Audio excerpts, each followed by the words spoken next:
Well, hi everybody, it's Lisa Tamati here at Pushing the Limits. Welcome back to the show. I'm so grateful every time that somebody tunes in because it's just wonderful for you to give us a little bit of your time today. So I really, really appreciate that. Now, with me today on the show is my wingman, Neil Wagstaff, who is my offsider at Running Hot Coaching. And today we thought we'd do a little bit of a pretty informal sort of a chat about a little bit about our history, how I met Neil and how he was my crew chief and my coach, and how he basically saved my running career, and how we then developed our own training systems and what we do today at Running Hot Coaching, and how we help runners and what we actually believe in. So that in a nutshell. So welcome to the show, Neil. How are you doing this morning, mate? Good, mate. Thanks, Liz. Yeah, good. Yeah, you had a funny hairdo before, so I'm glad to see you've got your Running Hot Coaching hat on. Yeah, my funny hairdo, I'll leave it on. So Neil, let's go back to the beginning, and just talk people through a little bit how we met and why it was such an important, for me, it was such an important step in my career. Because up until that point, I'd done an awful lot over in Europe. I've been living in Austria. I'd done, mega ton of amount of races, ultramarathons over in Africa and places. But I'd always had this running philosophy of just running long, slow runs, and that's all I did, and that's all I trained. I had no strength and conditioning. I had no, my upper body was a complete write-off.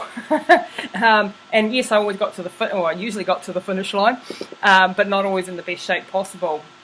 And then when I came back at the age of 38, already to New Zealand from living 13 years in Austria, I happened upon Neil Wagstaff, who was running City Fitness, the gym in New Plymouth at that stage, and he sponsored me for the Death Valley campaign, and consequently became my coach. And then I started to realise all the things that were missing in my training plan. So, Neil, what was I like back then?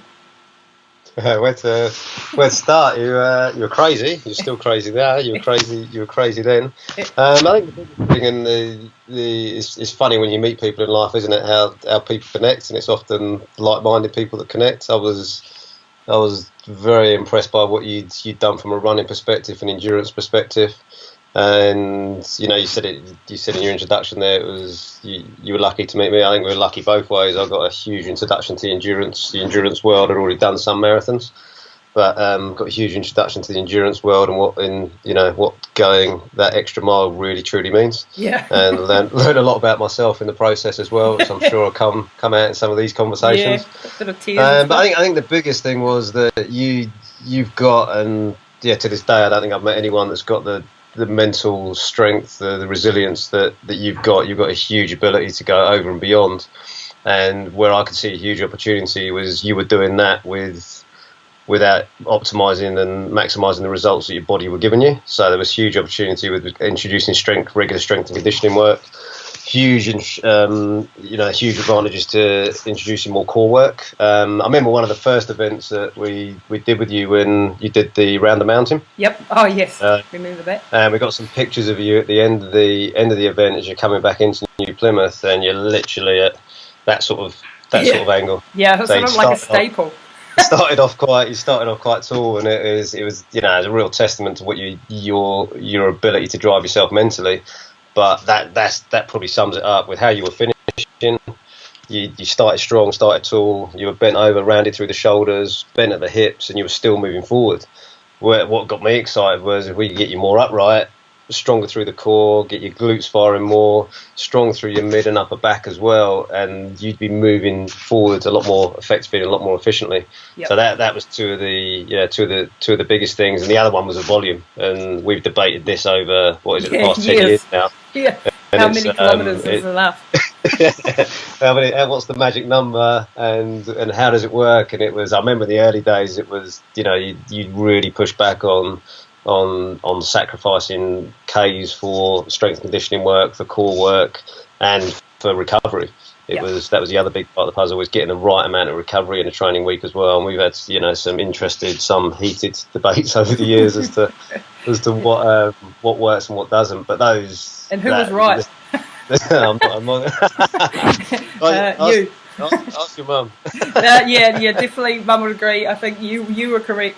Because like I said, I'd had no, in ultramarathoning back when I started, it was a bit of a pioneering sort of a stage in the sport, and no one had any idea how to do things. And I never had any speed, and I always had a complex in regards to not having any speed. So I didn't want to do any interval training or any specific training. I just wanted to run miles because I could do it, and I was, good at it, if you like. I was never going to stand on the podium of anything, but I could do horrifically long distances, like you say, because I had that mental, I'll just drive myself into the ground mentality. And a lot of ultramarathoners have that, and unfortunately what we're finding, like even nowadays, is that battle between how many kilometres do you need to do in order to be able to withstand that distance and the rigours of that, and but not doing a single kilometre more, because you need to do strength and conditioning work, you need to do mobility work, you need your recovery in order not to get into overtraining. And this is the combination of things that I really wasn't aware of, and it was, just push harder and harder and hardest. That was my mentality, and just keep doing the same old. But I'd completely plateaued. I never had any improvement in speed or time or abilities, and I was, when things like your core go and you're in a 100-mile race, everything goes in. Like your digestion, your back gets injured, you're more likely to have different injuries because you're not in a good upright position. Your breathing goes, you name it. There's a whole lot of things that are entailed with that, and that's why I think it's so crucially important. Tell us a little bit. Talk to people about Death Valley. Neil was the crew chief over my first campaign in Death Valley. What was that like for you? Yeah, well, experience of a lifetime, and still makes me smile to this day. I watched yesterday. I showed a couple of people. I haven't watched it for ages. Showed a couple of people the video. Yeah. And I haven't watched it for a long time, and it was it was good. Brought back 2020 came and did a doco on it. It brought back some great memories. I think for me, that whole journey started when I really wanted to understand how your brain works. I still don't think I ever will, but I'm going to keep trying to understand. I want to keep trying to understand. So I'd, with quite a lot of encouragement for you, went and did the Taupo 100k. Yeah. So the reason for doing that was wanting to understand, why you do what you do, how you do what you do. And the other thing is, from my perspective as a coach, I need to understand what Lisa's going through and any other runner I work with to be able to program effectively. So if I'm going to program strength and conditioning, if I'm going to program core work, I need to appreciate what my body's going to do in similar circumstances. So going to do the 100k first kind of set me up nicely to start to at least get an understanding of what you were going to go through in Death Valley. Yeah. So then preparing for that with helping you getting you obviously training ready core wise, strength wise. And then obviously some of the things that happened when we got there, the difference comparing you at Death Valley from when we were doing the Round the Mountain was quite significant as well. I think if you looked how you finished Death Valley and was getting there 10 hours ahead of plan, which was impressive on your part. But that journey was huge again. I knew you were mentally tough, and having seen what you'd done, spent time with you took it to a whole nother level when we got to Death Valley. And seeing you cover that 217 Ks in the time you did, and the ability just to keep going, that taught me obviously a huge amount. The coordinating on a daily basis, obviously getting the car ready, getting the roster ready for how we're going to look after you, how we're going to manage you, the risk of obviously you having stomach issues, hydration issues. The risk as well of one of us coming down with it. So it's all of us are out in the same conditions, so keeping an eye on each other and making sure that one of us didn't end up dehydrated, underfed, or with stomach issues as well. I mean, look at it, Gerhard ran 150k plus with you. Yep. And it's, all of a sudden you're managing two people and that we did, the rest of the crew did some running with you as well. So there was a lot of moving parts, but you can probably tell by the smile on my face, it was an environment and an experience that was just out of this world, and meeting other like-minded people. So I remember sitting in the hotel, the other crazies, sitting in the motel before we left and talking to the other athletes. It's just an environment that is out of this world. But it was interesting to see as well. You arrive at the start line, and I say this to a lot to our athletes now: is don't fall into the trap of worrying about what other people have done, because the preparation that some of the other athletes had compared to you was hugely different. Yep. Massively different. Some, some had more focus on the Ks, some similar to us, focus on strength and conditioning, the Ks as well, but adding in more specific runs.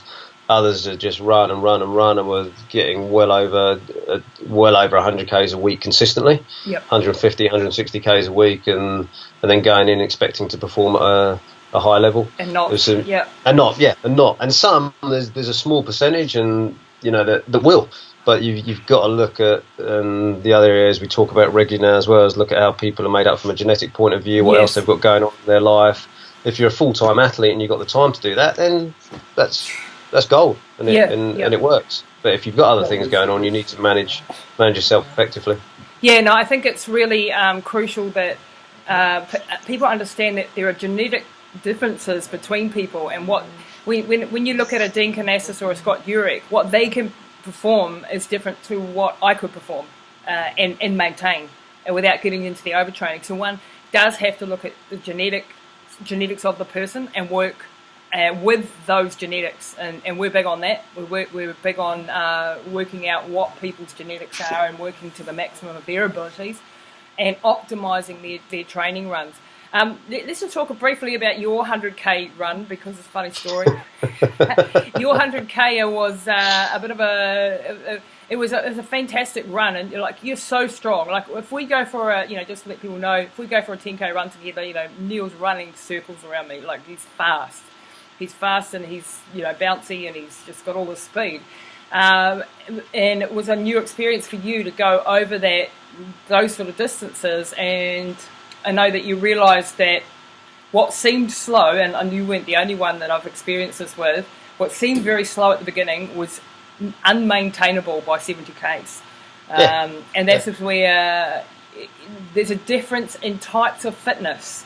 And, I get a lot of runners, or, a lot of our athletes, and they go to us, they're 100-mile runners, they're 100k runners, and they go to us, well, we're not real runners because we're slow, and you go, yeah, you're a different type of genetic makeup. You are good at this endurance stuff. And you might get a 20-year-old young fella who's, can speed down the road at horrendous speeds, but he's toast after 10Ks or 20Ks or 30Ks. So there are different types, and not to put yourself down because you're not this way inclined. Let's work within the things. And I know I had, on this particular race, this is the 100k nationals going around Lake Taupo, and I'd had an accident the day before, fallen off my chair at work, as you do, and damaged my kidneys. Like I hit myself in the kidneys with the chair, and I was in agony, and I was on painkillers, and it was midnight, and we were starting at 3 a.m, and my mummy had to dress me, and I was in complete total write-off, and I was going, how the hell am I going to run 100 Ks, with this massive sort of cramping and stuff going on my back. And I remember getting to the start line going, well, shit, we're here, we're going to go anyway, because that's what you do. And Neil having to get me through those first 20 Ks were just diabolical, because I was on codeine, I think, in order to keep the pain levels within reason, and that put me to sleep. So I was just walking like a zombie, running like a zombie, and Neil was holding my arm and waking me up and keeping me going for the first 20. And so we hobbled along like this, and then I started to come right. My body started to go, oh, we're in business mode here, we're going to get into gear. I don't know what my body does. Sometimes the first 20 Ks are the worst, and then I start to get a second wind, and I started to go okay.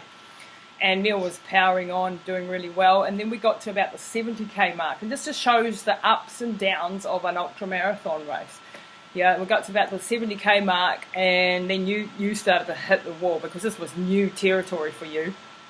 And I remember everything over a marathon was new for me. Once I got to 43k, I was like, "Yep, this is new." It was bloody good. You were doing really well, and I remember, you tell the story. You got to 70k's. What sort of things happened there? I did. Yeah, for me,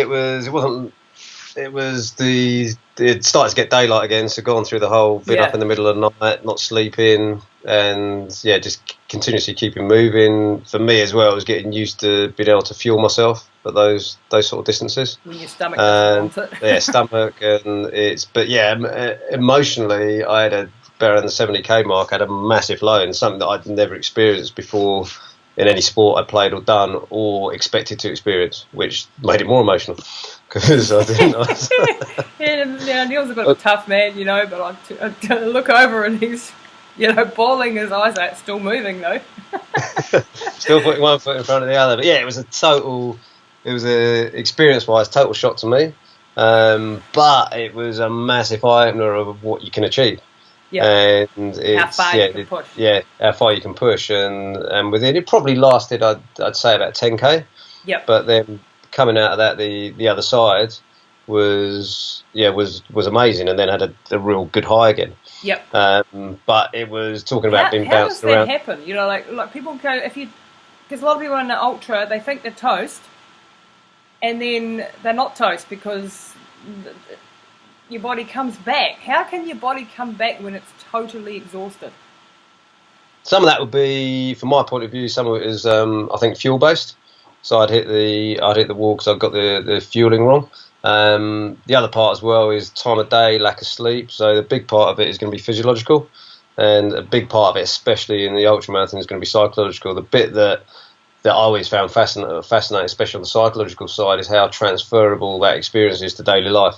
Yeah. So that's got me through a lot of other challenges in business and things like that. And it's really the easy thing to done then is basically once I got over a marathon, I'd done more than I'd ever done. So the easy thing would have been to do is I could have stopped at 70 and gone, give myself a pat on the back and gone, good job. Yeah. But didn't, and pushed through. So it was fascinating to see you coming back to what you were talking about bouncing around at 10k and jumping up and down. That definitely wasn't happening for me at 80k, at 90k, to the point that you waved goodbye to me, I think, at about 92 or 93k. And bounced off into the distance. And I was like, how's she doing that? To be fair, I wasn't being an ass because I would have stuck with you. I mean, you stuck with me through the first 30 odd k. Oh, you were in a race, but it was the nationals, and I had a chance. I was aiming for the podium, so you said, "Yeah, mate, go," and I totally agree with it. Yeah, my point is just the differences, like reinforcing what you said.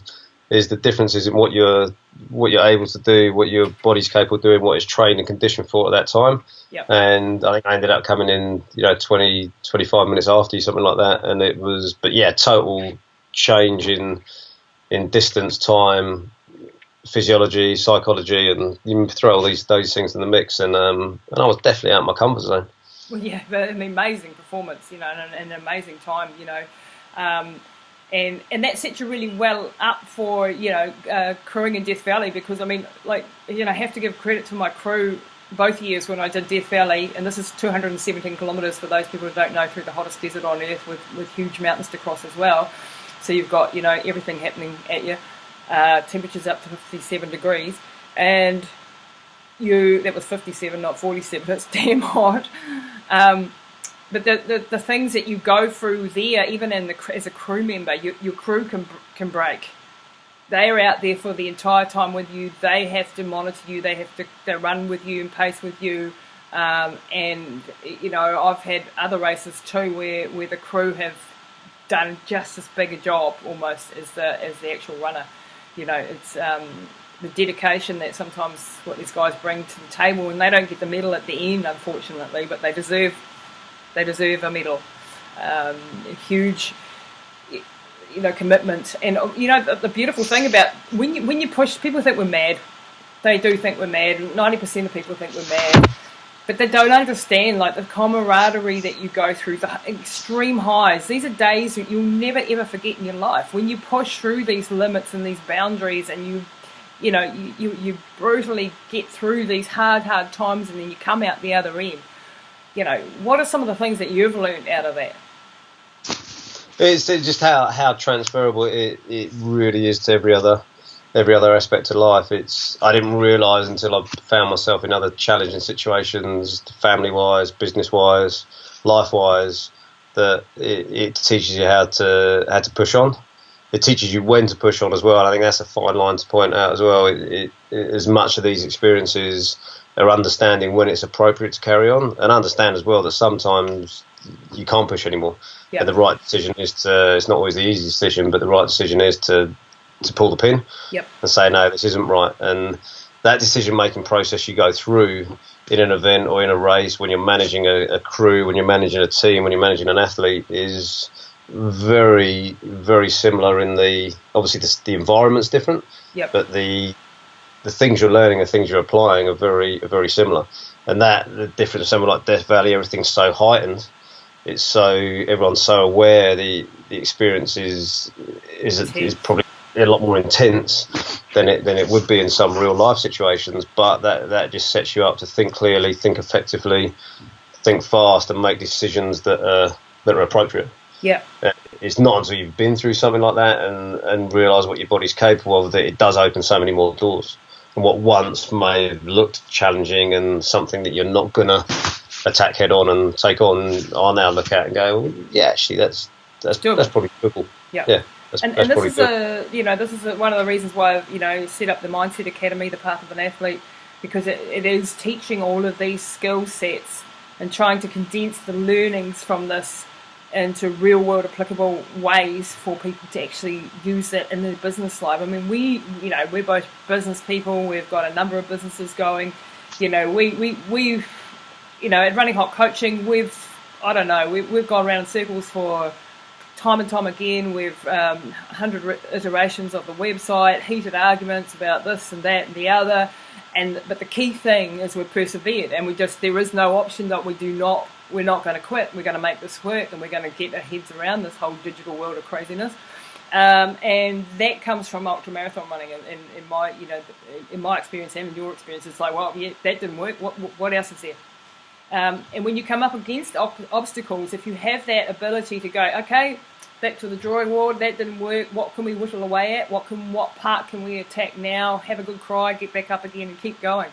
Tell them a funny story about tripping me up in Death Valley. Funny for you now, still not funny for me. Freaking funny at the time.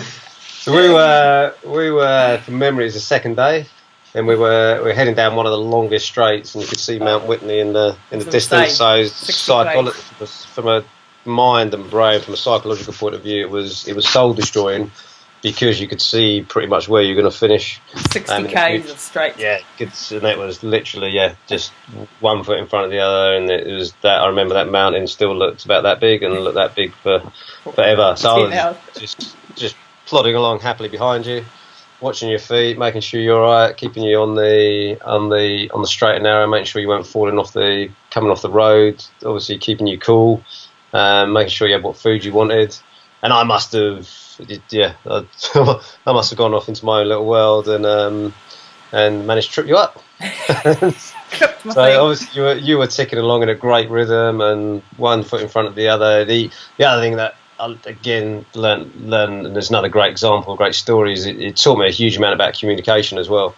Communication, some of it it is verbal, like we're doing now. You can chat. Sometimes you need to know when you're with people when's the right time not to talk. So non-verbal communication is as important as verbal. And if you can work that out with people and see that with people, and you're at that point, I knew from the time we spent together training that you didn't want to chat.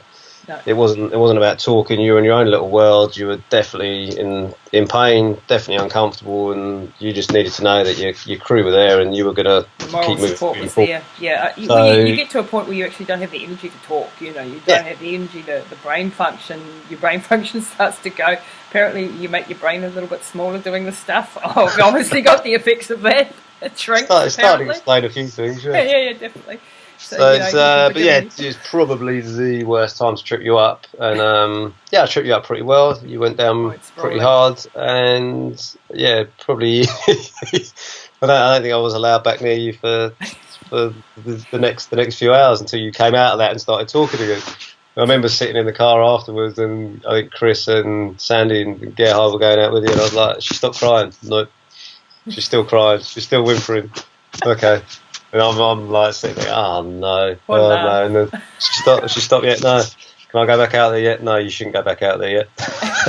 The thing is, like when you're like in a rhythm and you're in the zone and you're desperately trying to hold yourself together emotionally in that state of absolute exhaustion and horrific pain, and then you get tripped up and the adrenaline just goes bang right through you, and you know go sprawling. And I didn't even really hurt myself badly, but I was, you know, the shock of it.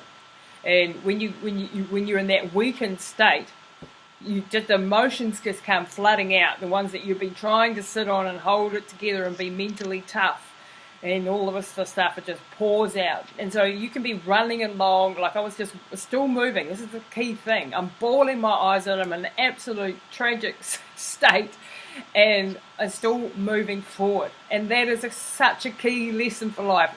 There's no problem.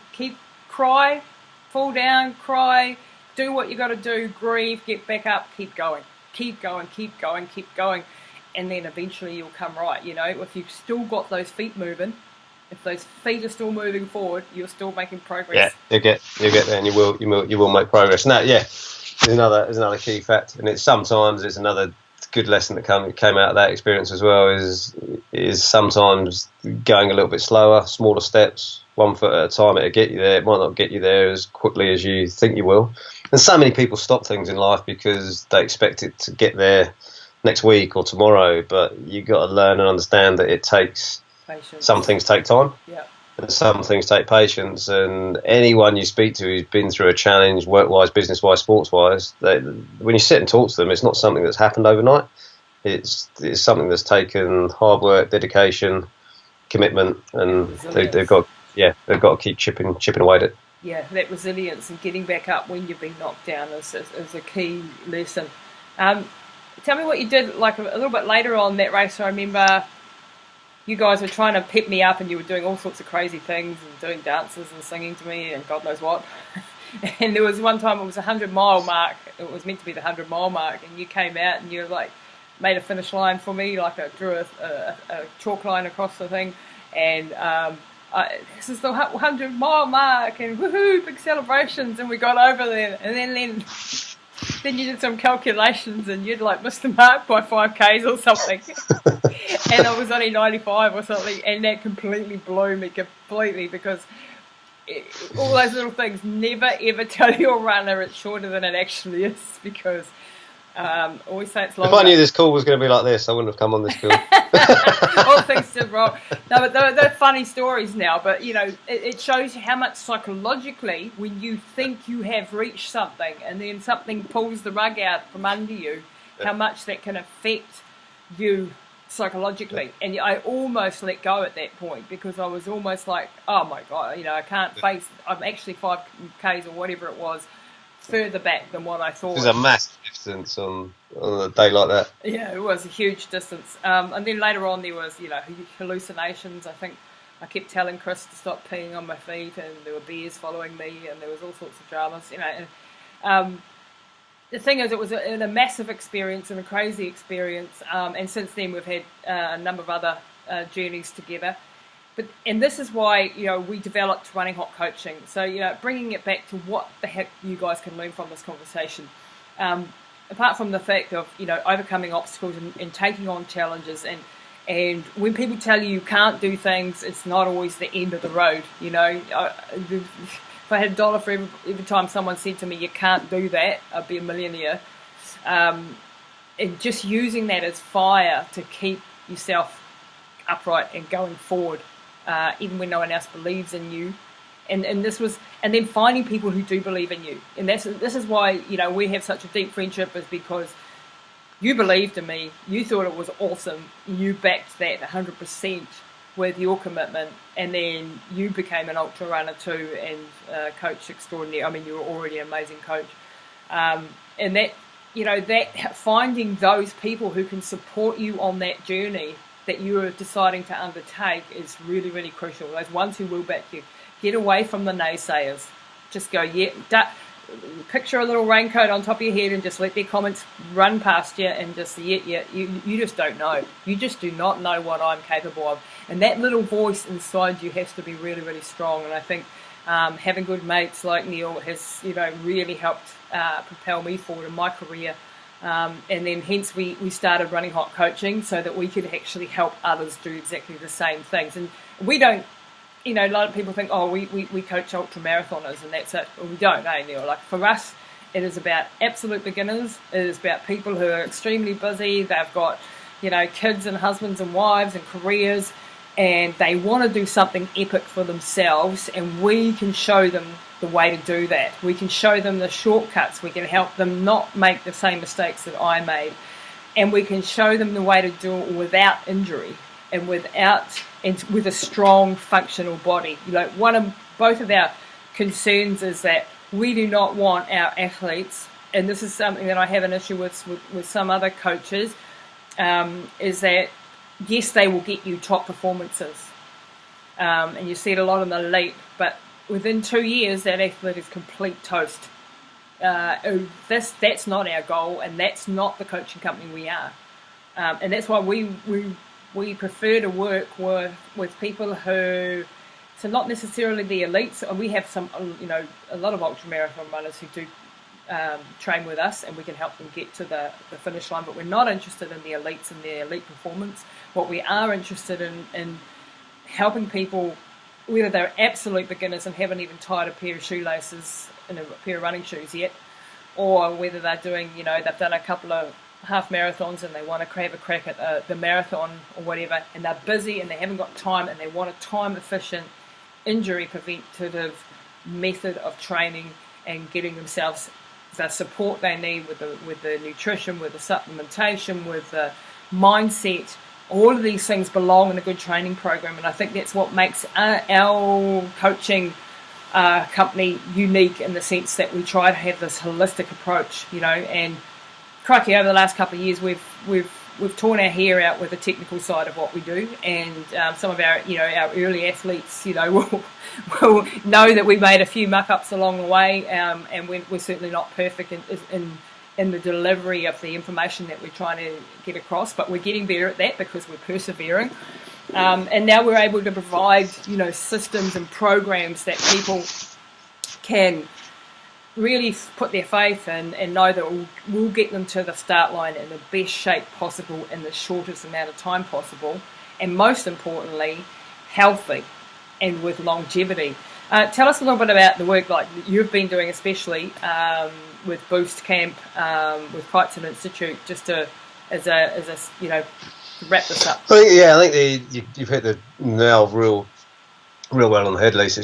It's making sure that those, so if you break it down, you've got the strength and conditioning, which will include your core work. You've got the running, which includes your long runs, your hill runs, your interval runs, your technique sessions. We've got the obviously nutrition, hydration side of things, mobility and flexibility, and then the mindset stuff. So we've got those key components. The key thing is treating everyone as an individual. So what we've now worked on, as you said, it's been evolving over the past couple of years. One of the biggest, toughest things for us is the platform and the way we deliver it, the technical side, and how we can get the message across effectively. But we've taken all these experiences that we've been discussing today, all the journeys we've been on, and some of the stuff we've been looking at more recently, with the idea being that when you arrive at the start line, you're not just ready there to do your event. That's effectively what you are. You're ready there to do it, but you're there healthy to do it. Yeah. Okay. So you've got, as you said, you've got longevity in your running career. Your running career should complement everything else that's going on in your life. So I know from experience with 3 little kids, 2 businesses, got a busy life, but it's making sure that as I run for the events I want to do, and the goals I've got, I'm ticking things off in a healthy way. Yeah. And it's the same for our athletes as well. So if you I know some of the programs I've written in the past couple of years, if I showed them to some coaches, they'd roll their eyes and say there's no way you'd get someone to the start line ready to go and complete an event. And the great thing is now, over doing it for the past couple of years, we've got a huge number of athletes that have got to the start line in a safe and effective way on what looks like very low volume, but they've done it. It's fitted their life. Others we've programmed for higher volume, and some coaches look at it and go, "Yeah, that's more effective. That's depending better." On the athlete. Yep. Yeah, depending on the athlete. So I think the biggest thing that I want people to take away from this call as well is that you've got to be coachable. So when you go and work with a coach, if it's obviously great if it's us, but whoever coach you're going to go and work with, be coachable, be willing to learn. The reason that you and I have evolved and changed and got better at what we do is because we've always been open to learning new things, and we'll continue to be open to learning new things. But you've got to be coachable. You've got to put trust and faith in the program you're using, and with the ingredients we've now got for our program and the way it's put together, they work. We've got 2 years of athletes that have been through the program now, through a number of different events, everything from multi-day stage racing, so people racing over 5 days in various deserts around the world, to flat half marathons. And these same principles, these same systems have been applied to long distance endurance and shorter half marathons, and the result is people are completing them and finishing them. Yep. And we found that if anyone struggled with the system, it's usually because they're trying to do too much. Yep. And they're struggling and they're battling against, right, I feel like I should go out and do this long run. My body's telling me I shouldn't. I go and do it anyway, and I end up in trouble. Whereas some days it's good to not follow the plan. Yeah. And we encourage that. Yeah. So we encourage really, yes, this is the plan, but hey, if you're not feeling it today, and learning to understand your body, learning to read the signs of your body, and we have some markers and checklists and things that we have developed, so people can actually start to analyse, are they there, are they in the right place, and having the courage then to take off that training session, that interval training session today that was written in there, and shift it to another day, because today it isn't happening. And life's got in the way, and the kids are screaming, or someone's sick, or you've had stress at work, and you're not up to it on that day. And it's learning to know when to push and be a tough bugger. And we're not promoting being weak. We're not promoting being a wimp. We're not promoting pulling back when you don't need to pull back. What we are saying is that push hard when you can push hard, and learn to pull back when you can, and then you will have longevity in the sport. And this is something that I really know, because I've had the mentality of, I've been brought up that tough is what is cool, tough is what is expected, and mental toughness is what was valued in my family. So push. But now, as a 49-year-old woman who's been there and done that, I know that can lead to other problems. That can lead to burnout.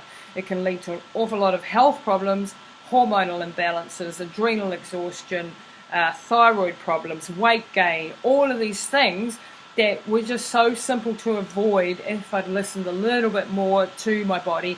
And now, through the knowledge that I have, and through the knowledge that Neil's been teaching and developing, we can have our cake and eat it too, so to speak. That was a wrong analogy, really, but you know what I mean. We can actually push the limits, but do it without. It's about being clever. It's about being clever and being wise and getting the results in a clever way. And I think the other thing to emphasise as well is that I say this when I'm coaching live as well. So when we run the run clubs, when we run boost camp, I don't get up there and teach from a textbook. I'm coaching, and we're coaching from experience. Yep. We're coaching from training hard, training high volume, seeing what it does to our bodies, but then having to rebuild our bodies. Yep. So we've been through that process. We're going through that process, and it, for me and the people I'm working with on a daily basis, both through Peak Fitness at the gym and through our business Running Hot, that's something I'm proud to wear on my chest, is that we are coaching from experience. Yep. And we're coaching from what works, what doesn't, and what that's allowed us to do.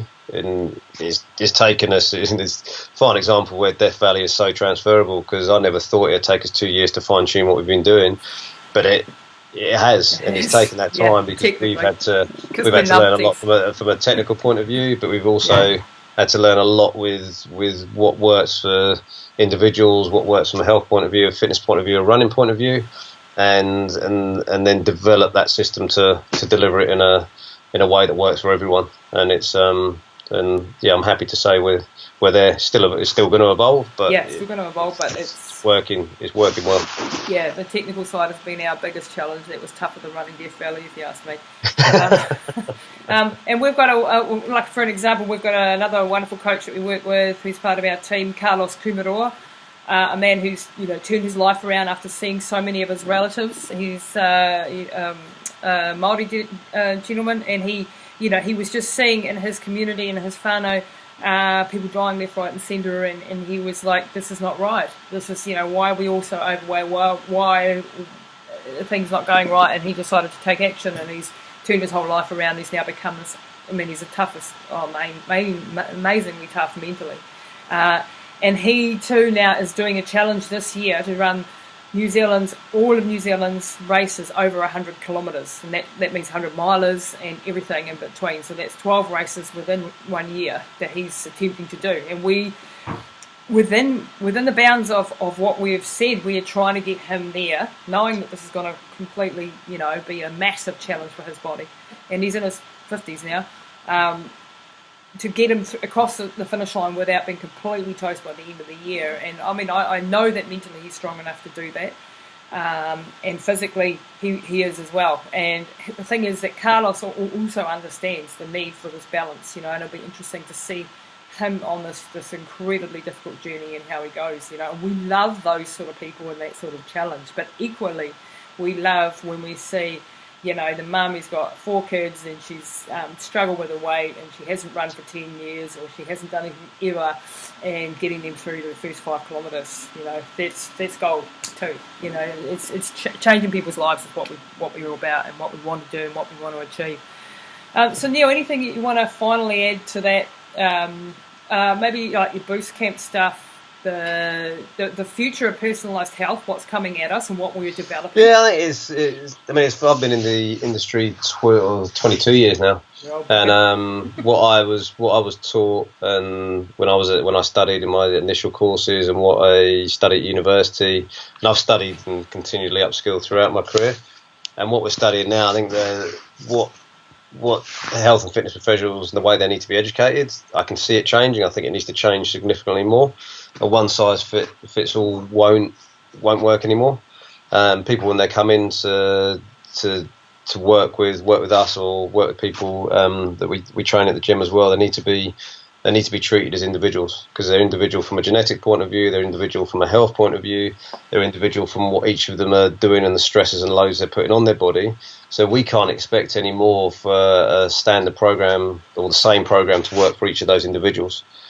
There's so many factors that need to be taken into account, and that's what a lot we're developing with Boost Camp. With the first program we took through is educating those people on that program that they are individuals. There's a lot of information out there as well, more than there ever has been on the internet, on Facebook. You can Google health a number of different ways and get a lot of advice. But the biggest thing that came out of our first Boost Camp program was that although there's all that advice out there, it's people being able to actually take it on and do something with it. People know they need to drink a certain amount of water. People know they should reduce their caffeine. People know they need to eat for the right diet for them. People know they need to exercise. People know they need to relax and rest as well. It's just how to put it into some sort of structured, functional order. And what we've developed with this program is helping people do that, helping people realise that for you, the best thing at the moment, Lisa, as an example, it might be include more rest and relaxation. Yes. For me, it might be I need to increase my activity levels.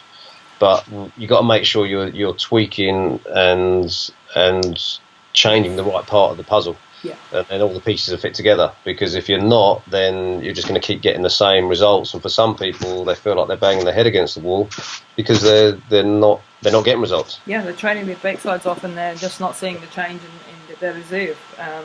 And it isn't always, work harder and to get the results. Sometimes it's change it up and get the results that you need, and relax more and get the results that you need, depending on who you are and what you are. Fascinating with the group we work with. So some people it was doing a little bit more, for some people it was doing a bit less. Some people went away to change their food, some people went away to increase their water intake. It's subtle for everyone, and you need to think and appreciate yourself, that everyone should appreciate themselves, that they're individuals, and as individuals they should enjoy who they are as well. And that's a big message we're sending as well, is be comfortable with who you are. You look at you and I, we're totally different body shapes. Hayes is a different body shape again. Sam, my wife, different body shape again. Put the 4 of us together, we are individuals, and so we should be happy and comfortable in our own skin, and therefore be programmed from a health and fitness point of view as individuals. Is that epigenetic, and that's something that we're getting into next year, which we won't talk about today, but epigenetics and epigenetic testing and the expression and how we can measure that and do all that. I had an interview a couple of days ago with Dr. Bill Andrews, who's the world's leading expert on anti-aging, and you guys have to listen to that interview, which will be up on the podcast as well. But he's also studied endurance and whether it's good for your telomeres, because he knows all about telomeres, which are what causes our life when they shorten is what causes us to age. And endurance athletes, long-distance runners, lengthen their telomeres. We live longer. That is proven. So that's an interesting fact. For the last thing of the day. People can't believe I'm 58, can they? Okay, you're not really. You're good. But you do not look your age either, so no, not at all. So anyway, people, we will leave it there. But I want to thank you today, Neil, for sharing a little story, and thanks to the listeners for letting us indulge in a few personal stories. But the whole message behind this is, you have to personalise your plan to get the absolute best results. And at Running Hot Coaching, we do have both personalised and standardised plans. And the standardised have got, the outlines for the mobility and the strength and conditioning. So at least you're covering off all those bases. It's got the systems there. It's got the systems in place. Yeah. And we would love to, help coach you if you've got a big dream, a big goal. And thanks for letting us indulge today in a bit of remembrance and walking through some funny stories, because I love doing that. So thanks very much today for being on the show, Neil, and we'll see you again. No worries. I'll talk to you again soon, mate.